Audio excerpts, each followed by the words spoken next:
All right. The whole reason that we're doing the Student Information Seminar is to inform students of what we do in Success Center and also get you set up with your student email, Blackboard, student portal, and also Smart Thinking online tutoring. If you have any questions throughout the session, you can either type it in the chat box there and I'll answer as many questions as I can, or you can also talk and I'll ask any questions you need. Okay. First of all, the Student Success Center, our services. We do have personal academic tutors in almost all our academic areas. We also have lab assistants on duty at all times to assist you. We have online tutoring. We'll get to that here in just a second through Smart Thinking. We also have individual and small group study rooms. These study rooms are good for students who, if you need to study on your own or need to take a test, these will be really good for you to use. If you need to reserve them, you can get with our lab assistants on hand, or you can call to reserve those rooms. We also have access to computers and printers. The printers, you have 20 pages per session that you come in through the center. Also the computers, we have all the software you need to use them, such as to take your test through Lockdown Browser, and I'll talk a little bit about that later, and also Microsoft Office 2010 and also 2007 as well. We also have access to Rosetta Stone software if you want to learn Spanish, or if you're not too good on your English, we have both those languages available. If that's something you are interested in, you could get with me after this class and I can set you up. We also have a program called Project Transition in Education. Through this program, it's our community outreach program for people who aren't students at OC yet, but what they can do is come to the Success Center and we transition those people into the college environment. We get them set up with practice for the Compass test. If they're taking their GED right now, we could get them with our tutors and get them set up with that as well. Also, we have our Plato Web program, which is connected to the Project High, which is a K-12 program that gets you brushed up on skills such as social sciences, math, writing, and also reading. We also have study skills assistance, and I'm going to show you here in a minute about Smart Thinking, which you can also get some study skills assistance through that program, or also through our workshops that we have every semester throughout each semester that we have. And those are always located on our website, and we'll post those next week when they start. And lastly, we do have our mentoring program. The mentoring program is a great program to be a part of if this is your first time being here in the mentoring at OC. What it is, there's 3 main events that you could go to. There's a meet and greet, a mixer, and then also we have our finale. Through this mentoring program, all is required is that you have 10 contacts with you and your mentor. The mentors are actually faculty and staff here at OC, so they're not required to be in the program, they actually volunteer for it. If this is something you want to be into, kind of get connected with the college more and talk to somebody, just someone to vent to, or just maybe if you need help with your degree plan, this would be something really great to be in. Now, a little bit about our tutors. All our tutors are CRLA certified. They have to go through this training to actually be a tutor at the SSC before they begin. They also have to have a 3.0 GPA or higher. Now, if you would like to receive tutoring, you can actually call and make an appointment at the SSC, or you can always walk in and we'll take in walk-ins as well. And we do have our schedule on the website. Our hours of operation, we are open 7 days a week. Monday through Thursday, we are open till 9:30 p.m. Fridays are open till 1, and also Saturdays and Sundays we're open through 1 p.m. to 5 p.m. So if you're struggling with your classes, or if you have any questions and concerns about your courses, come to the center. Don't wait till it's too late. We have all the answers for you. If we don't, then we will find it for you. Okay, we're going to go ahead and start with our student email. If you haven't already set up your student email, you probably have changed your password to it. But we're going to go ahead and go onto the website. If you have access to the computer right now, you can go ahead and get on to the Odessa College website. And we're going to go ahead and do that. The Odessa College website is www.odessa.edu. And if you're taking online classes, I would suggest that you use this as your home page or even just bookmark this page. They're just so it's quicker for you and faster and easier for you to get to when you're at home or when you need to do your coursework. The first thing we're going to go ahead and do is under the OC logo there, under Quick Links, you'll see the student email link. Go ahead and click on that. And this page that it gives you, it explains what your username and password will be. If you are having trouble logging in and you can't, maybe you changed your password, forgot what it was, you can actually go here and it says need to reset your password. You can just click on that link there and it'll take you to a page and you fill out this form here and then it will reset your password. And what it resets it to is the original, the capital OC, lowercase OC, then the last 4 digits of your social. But what I'm going to go ahead and do is log on to a student email, and you can go ahead and do so by clicking on this first link here, students click here to sign in. And it will open a new window. Your username will be your initials of your first and last name and your ID number without that leading 0. Then your password, this is your first time logging in, it will be capital OC, then a lowercase OC, then the last 4 digits of your social security number. Now my password has changed, so it's going to be a little long there. I'm going to go ahead and log in.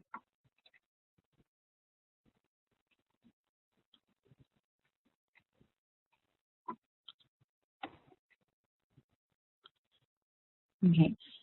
Now you have access to your student email. Now you'll notice you'll have different emails from different people here on campus. This is other than your instructor. These are people who just want to inform you of different events happening. If there's games or maybe just important information that they want you to know, you'll see those emails here along with your instructors. Now to know that this is your connection to you and your instruction, your communication line. So if you ever have problems with your Blackboard, just maybe sending an assignment, or if you take the test and you get locked out, always make sure you do email your instructor first before calling them or anything, because the instructors aren't always in their offices. They are at home checking their emails or they're in classes. So it is great to always first email them and let them know what's going on. If you can't get a hold of them by email, then go ahead and call them, leave a message, and then maybe set up a meeting with them or office visit. It is like any other email here. You can click on Compose Mail, which will open your email address, and you can send the email here. Always put your first and last name in your email address, because all the instructors will see are your initials and your ID number. Okay.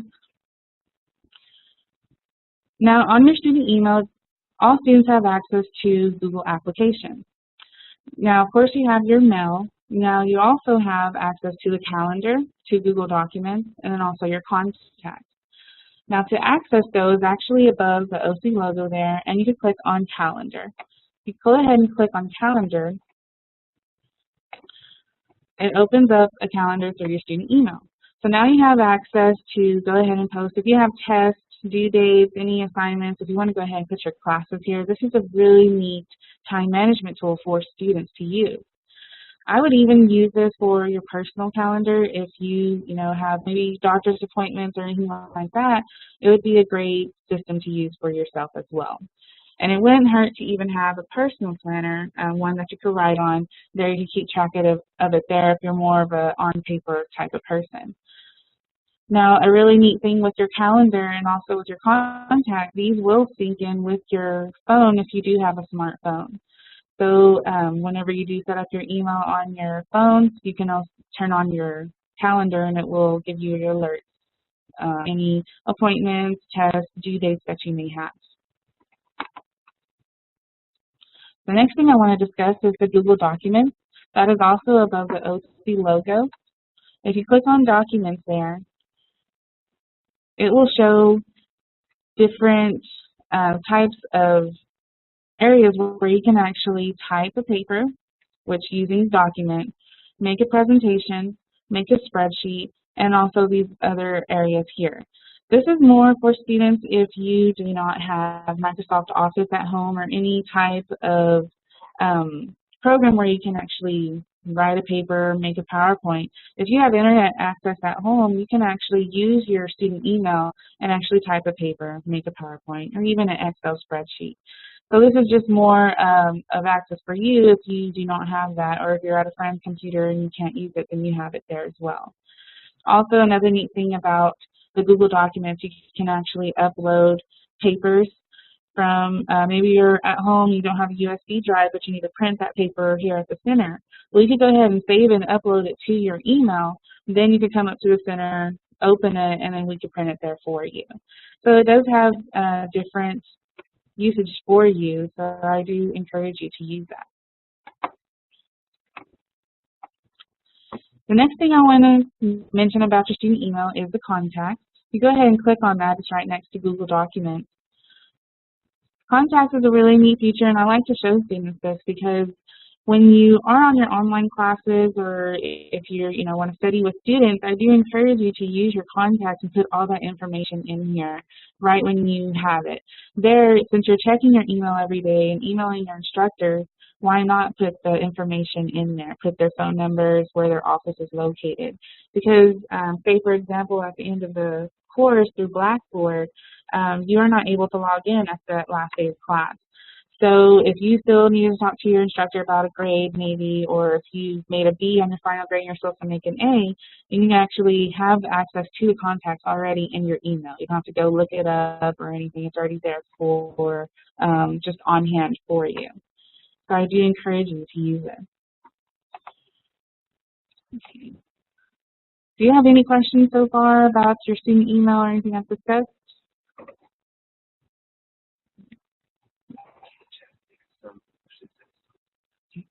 All right, we're going to go ahead and get started. The next thing I want to show you is the OC portal. And we can go ahead and log out of your student email. On the top right-hand corner, you should be able to see your email address, and you click on that and click log out. Okay. And then we're going to go ahead and sign out here.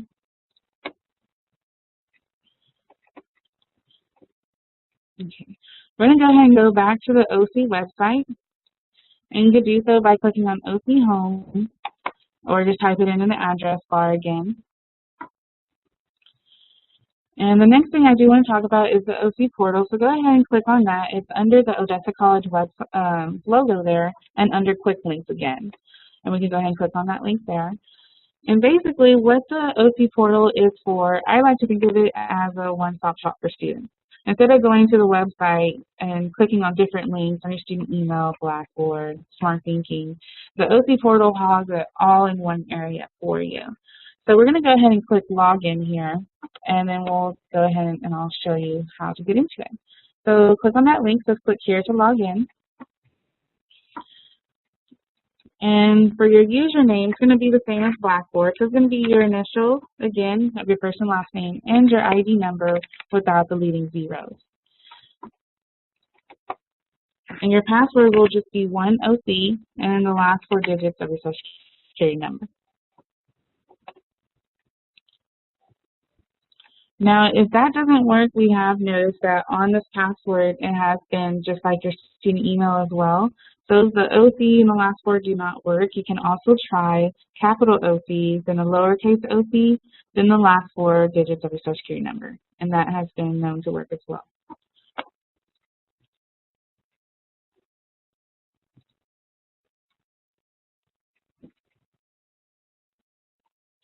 Okay, now that we are in the portal, you'll notice on the left-hand side there it has Smart Thinking Tutoring. This is a way that you can actually get onto the Smart Thinking Tutoring, and we'll go ahead and get into that here in just a second. But on the top here, you notice here on my window it says how many new messages I have.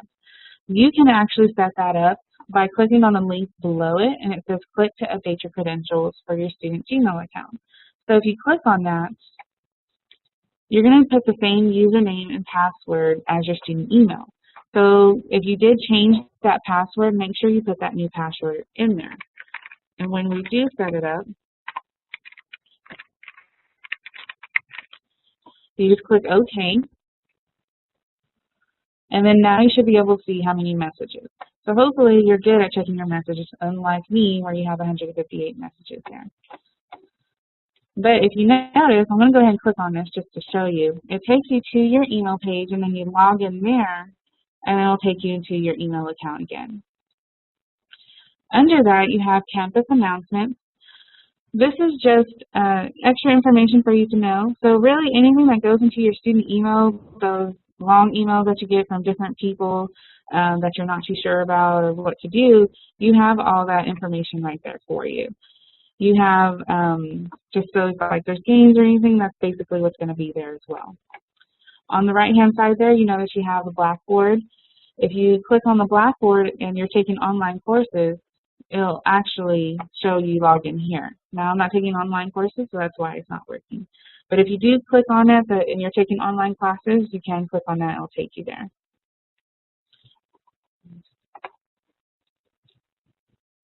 Below there you have applications. This is just extra information for students to use as well. For example, there's the OC mobile apps. If you click on that, it'll show you how to download those onto your smartphone. Also below that, you have Student Life, which just gives you different information about activities happening here on campus as well. And then also the Wrangler Sports page, which will take you to the sports. If you want to know what's going on with the sports, the rosters, when the games are, you can click on that and check out their website there. There, mine doesn't show it, but you'll notice it has Web Advisor. Here, this is where students can actually check their student information, their for student information, final grades at the end of the semester, and also if you have financial aid or anything like that, you can check that there as well. The next thing I want to show you is the Smart Thinking Online Tutoring. This is a really neat feature for students to use because it's online tutoring for 24 hours a day, 7 days a week. Now, there is 2 ways for you to log on to Smart Thinking Tutoring. If you are taking classes, you could sign on through the portal or through Blackboard. If you're not taking classes, then you could just go onto the portal and you can click on this link right here below that box. It says click here to log in. So we're going to go ahead and do that. Now on this page, it's just notifying us that they're going to be closed Labor Day. So we're going to go ahead and click on that to continue. There is 4 different ways you can actually get the tutoring you need. Now their tutors are actually called instructors, and they are from all around the world here. So they're not actually here in Odessa or in Midland. So you're actually talking to a person on the other side of that computer. If you've ever chatted or IM, that's basically the same thing. The first way to actually get the online tutoring is to connect with an instructor now. What this does is if you need help right then and there, all you need to do is log in and click on this down arrow. Now this is not all that's available that they tutor. This is only what's available at this very time and moment. So say let's go ahead and click on algebra there, and you're going to notice it opens what they call as a whiteboard. On this whiteboard, all you need to do is just click start, and then you're going to ask your question, and after you ask your question, you click enter a question. Once you enter that question, the instructors will come online asking you what you needed help with and also give you any resources that you need. So when you do get into the whiteboard and start asking questions to the instructors, make sure you do be as specific as possible to the instructors. Maybe give them an example of what you're having trouble with. That any kind of information like that will help them better them to assist you. The next thing is to schedule a personal session. With this session, if you don't have time right now to get the tutoring you need, you can actually go today and just schedule that session. Make sure you do schedule it though within 48 hours in advance. Once you schedule your session, you go on, say maybe you schedule it for Friday at 3 p.m. After you schedule it, you go on, come Friday at 3 p.m., you sign on to the Smart Thinking, and then from there, you will be able to talk to the instructor, and it goes in through that same process where it opens the whiteboard, you talk to them, ask your question, give them an example, and then also they'll come online within a couple minutes and talk to you back and forth. The third way is to submit your writing. With this one is a really neat way to submit your papers. If you are having trouble maybe writing a report or maybe grammar usage, comma slices, anything like that, if you're not too sure about it, you want somebody to proofread your paper, you can actually submit it through the e-structures. For example, I'll show you a form here. If you click on that, all you do is just fill out the information, and again, try to be as specific as possible. Once you fill out that information, all you do is upload your paper to the e-structures by clicking on Browse, finding your paper, and then clicking Submit your writing. And again, this could be not only used for English, but it could be for psychology, history, anything you have to write a report and you're not too sure about your writing. The next thing is to submit a question. This one's really neat because if you don't have time right now, you don't know when you'll be available to schedule a session, you can actually submit a question. And through here, once you submit that question, within 24 hours, the e-structures will send that answer, resources, or anything you need into your inbox, and you'll be able to get the question done or the answer done. Also, we have the academic resources here. This is another way for you to get some study skills assistance if you want just basic study skills. For example, when I click on writing here, it'll take us to different links to how to do different areas. Also, there's MLA and AP style if you're not too sure on how to write papers in that way. We also have the study skills here, which gives you basic study skills on studying, note-taking, and also test-taking. So if you're a student, you're not too sure, you have test anxiety or anything like that, you can go to this website and get that extra information to kind of help you get through that course or help you take those extra notes better. And also, if you still do not have the skills or you feel like your skills aren't where they need to be, go to the Success Center and we can also schedule one-on-one assistance with our tutors and they can assist you with that as well. We also have a file cabinet. Now, the file cabinet every student has, you have your inbox where if you send your writing or your question, that's where your answers will be. The outbox is just details on what you sent out. And also your archive is really neat because everything you do with the e-structures is saved automatically. So say you did something, 2 weeks ago and you're like, oh, I forgot what that was. Well, all you need to do is just go into your archive, then click on that date, and then all you could do is print it or just save it and put it in your books and for your references. If an instructor wants you to have it for extra credit or anything like that, then you could just go ahead and print that out and give that to them as well. So it's just a really neat feature here. And also, if you notice in the middle, it gives you just different options. If you want a little more information about smart thinking, there's a handbook in this middle area here, and also their hours of service as well. So if you're not too sure if, when your subject will be up for the live tutoring, then you can just go there and click on those hours of service as well. And don't forget that you can also click on this practice whiteboard down at the bottom. And I do suggest that you click on this first just to get an idea of how to work the whiteboard, what to do, because the whiteboard is a little different. It's not like Word where you automatically write, it just types in lines for you. You could click anywhere. You could make graphs and put any kind of algebra questions or anything in here. So I do suggest that you play with it and just get the feel for it before you do get into a session. Okay.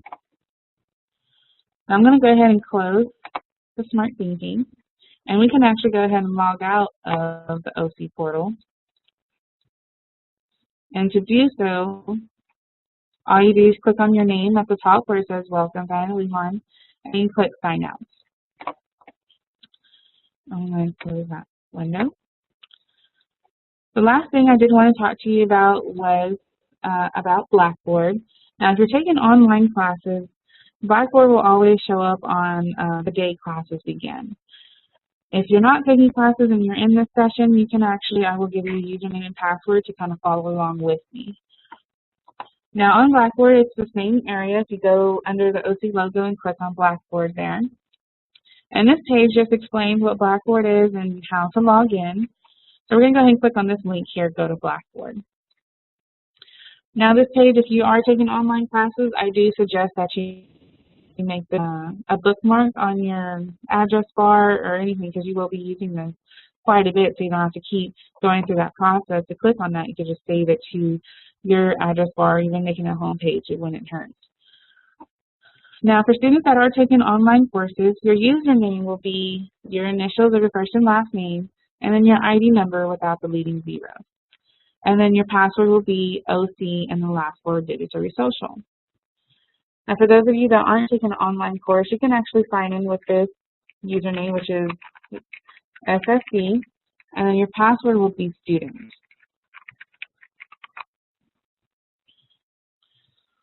Now, once you're into your Blackboard courses, when you first log in, this page is really just more of an information page to show where your courses are. And also, if you notice on the left-hand side there, it shows Smart Thinking link. So if you need assistance, you can also log on to your Blackboard and sign on to Smart Thinking there using that button. Now, the only thing you really need to worry about on this page is your courses. If you're taking more than one courses, you'll see that on the right-hand side there. But what I'm going to go ahead and do is click on this course where it says SSC 101.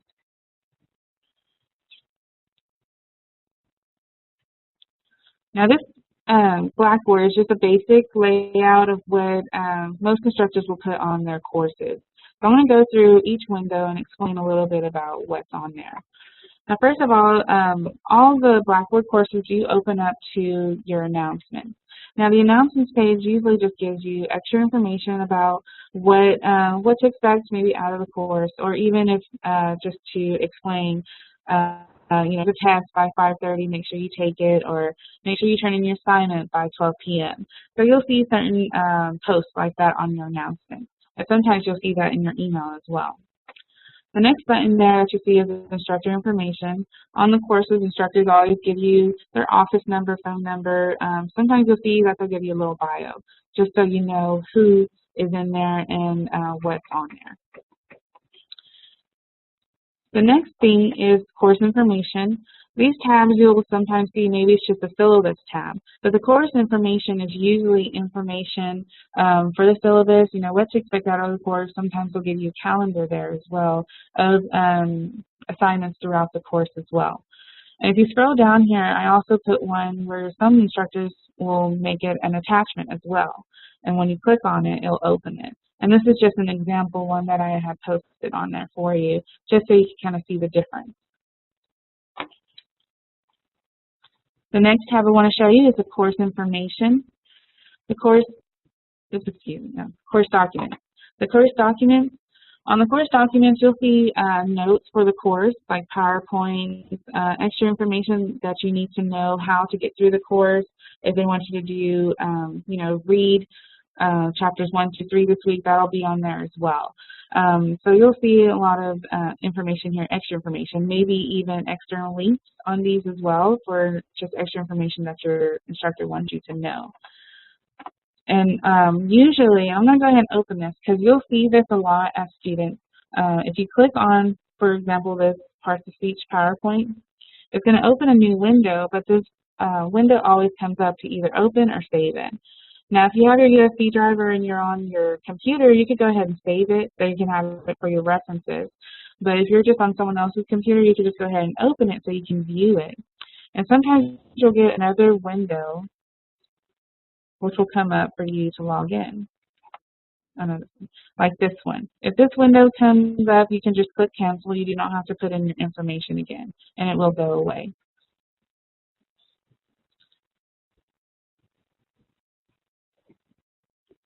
And then once your PowerPoint, when your document opens, then you can just go through it, print it if you need to, or just save it, like I said, to your USB drive for your references. The next thing is assignments.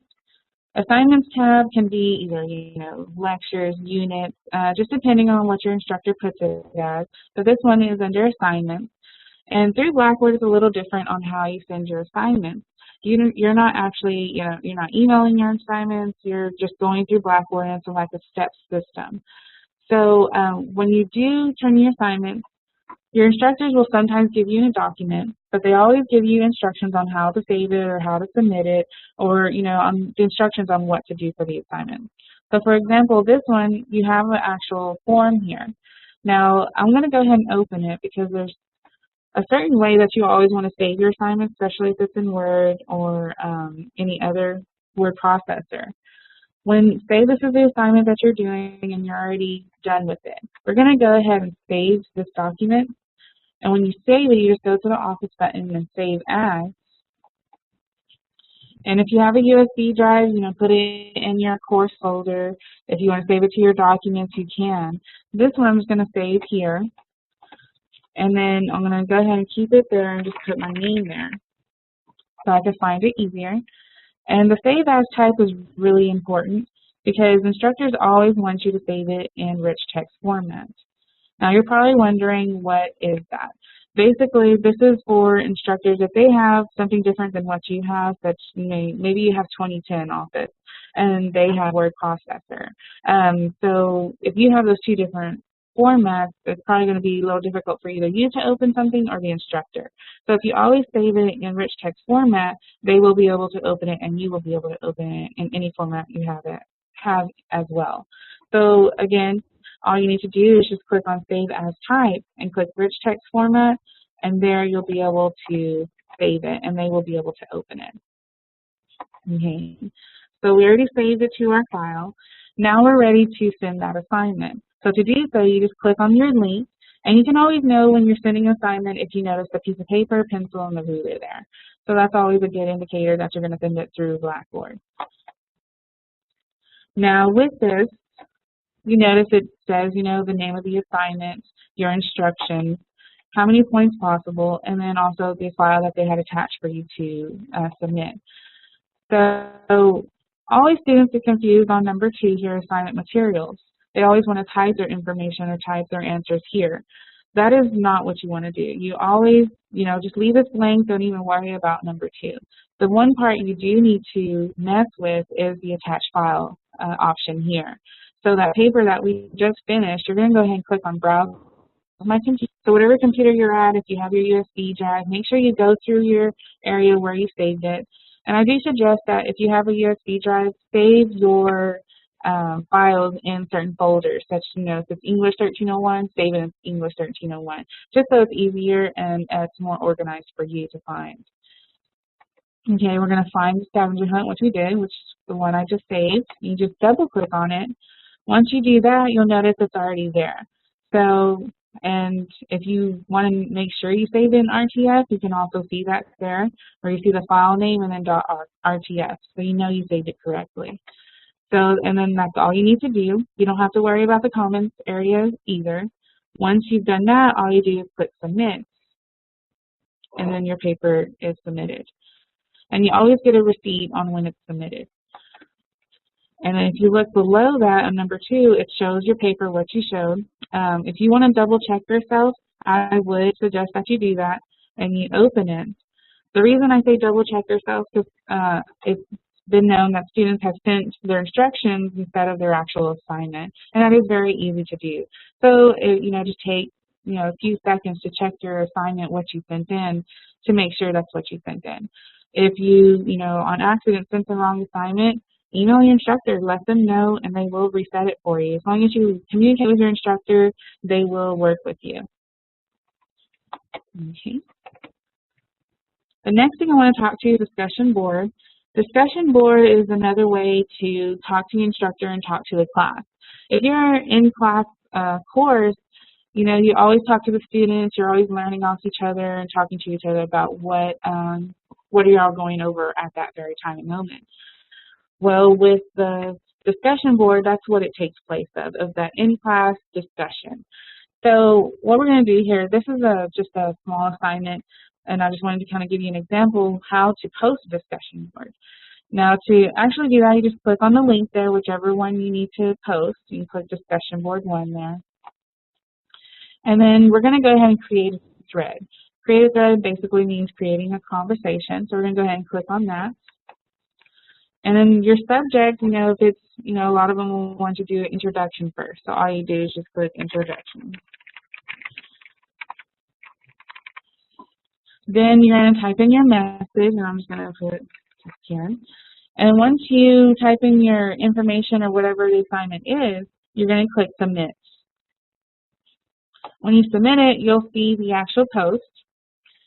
Once you click a post, a lot of the instructors will actually want you to reply to another student. comments on it. Just see if it's something you really like. You can add to those thoughts. So to do so, you just click on that student's post, and then you click reply. After you click reply, it's the same thing. You just type in your message, saying thank you, or I really like your post, and then you click submit. And then from there, you'll be able to see what you wrote to the other student. Okay. The next thing I do want to show you is tools. A lot of the instructors will have the grades tab for you, but if they don't and you notice your tools, if you want to check your grades and when the instructor, you turn in an assignment, discussion board, or even take a test, always go to your tools tab and then click on my grades. And then from there, you'll be able to see what you took. If there's an exam there, you'll see that. Or, that scavenger hunt that we took, it's not graded yet, but it is turned in. So that's just another way for you to double check yourself. You can also keep a tally on how you're doing throughout the course. One thing I did want to mention is the Respondus Lockdown Browser. This is a new thing this semester. This is how students will be taking their test. And your instructor will actually be sending you a link through Blackboard to download on your computer. Now, all the lab computers here at Augusta College have Lockdown Browser, so you do not have to worry about downloading it here at the college. But if you're at home and you take your test exams at home, I would suggest that you go ahead and download that browser, and they usually give you a practice test to take as well. If you're struggling through that test, please do not hesitate to call the center, which will walk you through it. And also, the browsers look like this. And I'm going to kind of give you an example of what it looks like. Here you notice the browser, this is what it looks like. And when you're going to download it, or when you already have it downloaded, you're going to take your test, what the browser does, it does not allow you to have any other browsers open. And also, if you have Microsoft or anything like that, it doesn't allow you to have all that open. So make sure it is all closed. Then once you open the browser, it's going to tell you to log on to your Blackboard course. So you do that, go ahead and log on with your username and password. And then you click on the course that has the exam that you need to take. And then usually your exam is going to be under assignments, or it'll be a tab called exam. So make sure you click on the correct tab. Then you're going to click on your actual test. And you can always know when the test is going to require you to be in the browser when you see it says requires Respondus Lockdown Browser. The instructors will have that on all their tests if it does require that. Then once you are ready to take your test, you're just going to click on Begin. And the tricky part is the password area. With the password area, it's always asking for a password. If the instructor does not give you a password, you have nothing to worry about. So all you need to do is just click No there and then click Continue. Then after you do that, it's going to fill in this little blank for you, the password. You don't have to worry about it. Don't even mess with it. Just kind of ignore that. And then you can click on Submit. Then you are ready to take your test. Once you take the test, it will not let you close it or skip a question without answering each question and go through the test. So make sure you do answer each question. This browser is really neat because it does, it helps with, if your computer locks, it helps stop that. If your freezes or anything like that, it's supposed to help that. Once you take the test, then you can go ahead and click on Submit at the bottom. And then, as you can see, it doesn't let you, if you are going to close it, it does warn you before you do that. And then you're going to go ahead and click OK. And then it comes to this window, which tells you, you did good, or that you're done. And then click OK. And then there you can exit there as well. I'm going to close that one. But like I said, if you need help with the Lockdown Browser and you're at home, you can't download it, or you're just struggling through that password area, please give us a call and we can let you know how to get through it. That is all I have for you today. I really hope to see y'all in the center. Again, we are located in the library on the first floor. So if you need help, our doors are always open to assist you, and hope to see you there. Thank you.